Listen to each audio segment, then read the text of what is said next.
नमस्कार। एनआईए यानी national investigation agency की छापेमारी की खबरें सामने आती रहती हैं, लेकिन एनआईए द्वारा किया गया ये ऑपरेशन अब तक का सबसे बड़ा ऑपरेशन बताया जा रहा है। प्रधानमंत्री नरेंद्र मोदी की हत्या से लेकर टेरर अटैक्स और हिंदू मुस्लिम दंगों को भड़काने में इस संगठन का नाम हमेशा सुर्खियों में रहा है। पीएफआई पर साजिश रचने के तमाम आरोप हैं और अब पीएफआई पर नकेल कसने के लिए सरकार पूरे जोश में है। दिल्ली समेत 15 राज्यों में पॉपुलर फ्रंट ऑफ इंडिया के ठिकानों पर छापेमारी की गई है। इस दौरान 100 से ज्यादा लोगों को गिरफ्तार भी किया जा चुका है, जिसमें पीएफआई का राष्ट्रीय अध्यक्ष ओमा सलाम भी शामिल है। इन रेड्स को आप बंगाल से लेकर यूपी तक टेरर लिंक पर सबसे बड़ी सर्जिकल स्ट्राइक भी कह सकते हैं, जिसमें पीएफआई और उससे जुड़े लोगों के दफ्तर, घर और अन्य ठिकानों पर छापेमारी का ये अब तक का सबसे बड़ा ऑपरेशन है। ऐसे में आइए जानते हैं पीएफआई आखिर क्या है। पीएफआई को 2007 में दक्षिण भारत में 3 मुस्लिम संगठनों, केरल के national democratic front, Karnataka forum for dignity और तमिलनाडु में मनीथा नीथी पसाराई के विलय के जरिए स्थापित किया गया। दरअसल केरल के कोड़िकोड में नवंबर 2006 में एक बैठक का आयोजन हुआ, जहां पर तीनों संगठनों को एक साथ लाने का फैसला किया गया। पीएफआई के गठन की औपचारिक घोषणा 16 फरवरी 2007 को एम्पावर इंडिया कॉन्फ्रेंस के दौरान बेंगलुरु में एक रैली में की गई थी। पीएफआई खुद को गैर लाभकारी संगठन बताता है।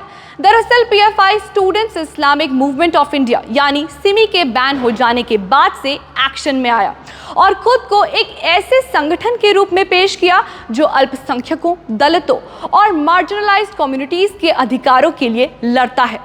पीएफआई की अपनी यूनिफॉर्म भी है। हर साल 15 अगस्त को पीएफआई फ्रीडम परेड का आयोजन करता है।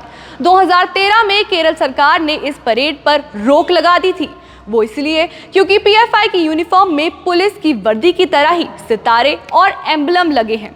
साल 2009 में एसडीपीआई यानी social democratic party of India नाम का एक राजनीतिक संगठन मुस्लिम और दलित समुदाय के राजनीतिक मुद्दों को उठाने के उद्देश्य से पीएफआई से बाहर होकर एक नए संगठन के रूप में सामने आया। इसके अलावा सभी नागरिकों के बीच उचित रूप से सत्ता साझा करना भी इसका इरादा है। यहाँ गौर करने वाली बात यह है कि एसडीपीआई पीएफआई की ही पॉलिटिकल विंग है। चलिए जान लेते हैं इस छापेमारी की वजह क्या है। पहली वजह, पीएफआई पर टेरर फंडिंग का आरोप है। एनआईए के मुताबिक कर्नाटक, केरल, तमिलनाडु और हैदराबाद में आतंकी गतिविधियों में पीएफआई के टेरर फंडिंग का शक है, जिसे पुख्ता करने के लिए कार्रवाई की जा रही है।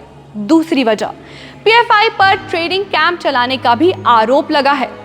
एनआईए के पास काफी वक्त से ऐसी सूचना थी कि कई राज्यों में पीएफआई बड़े स्तर पर युवाओं का ब्रेन वॉश कर रहा है और हथियार चलाने की ट्रेनिंग भी दे रहा है।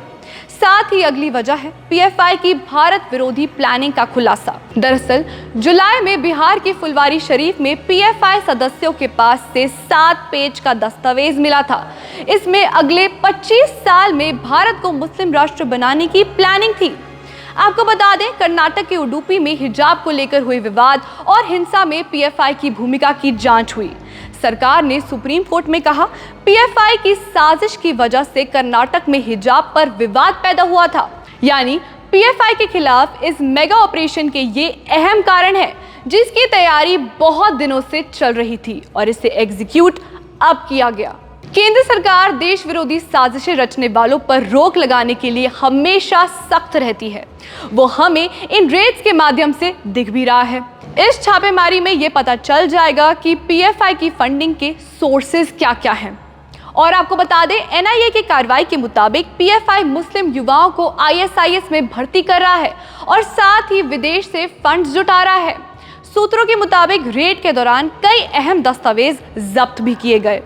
इस मेगा रेड ऑपरेशन का मकसद पीएफआई के आतंकी नेटवर्क्स को पूरी तरह से एक्सपोज और तबाह करना है। इस छापेमारी से जुड़ी कुछ अहम बातें भी जान लीजिए। इस छापेमारी में एनआईए और ईडी और अलग अलग राज्यों की पुलिस के बीच कोऑर्डिनेशन हुआ और अब ये एनआईए और ईडी का एक जॉइंट ऑपरेशन है। इस छापेमारी में 4 आईजी, 1 एडीजी, 16 एसपी, एनआईए के 200 जवान शामिल हैं, जबकि राज्य पुलिस और सीएपीएफ के 100 जवानों की इस ऑपरेशन में ड्यूटी लगाई हुई है। आपको बता दें, इंटेलिजेंस ब्यूरो और रॉ ने पीएफआई के ठिकानों और सदस्यों की जानकारियां उपलब्ध कराई थी। बता दें, अलग अलग राज्यों में छापेमारी की कार्रवाई को मॉनिटर करने के लिए 6 कंट्रोल रूम बनाए गए, जबकि कमांड कंट्रोल सेंटर गृह मंत्रालय में बनाया गया, जहां खुद गृह मंत्री अमित शाह और एनएसए अजीत डोवाल इस ऑपरेशन को मॉनिटर कर रहे हैं। तो ऐसे ही देश और दुनिया की तमाम बड़ी खबरों के लिए बने रहिए जी न्यूज़ के साथ।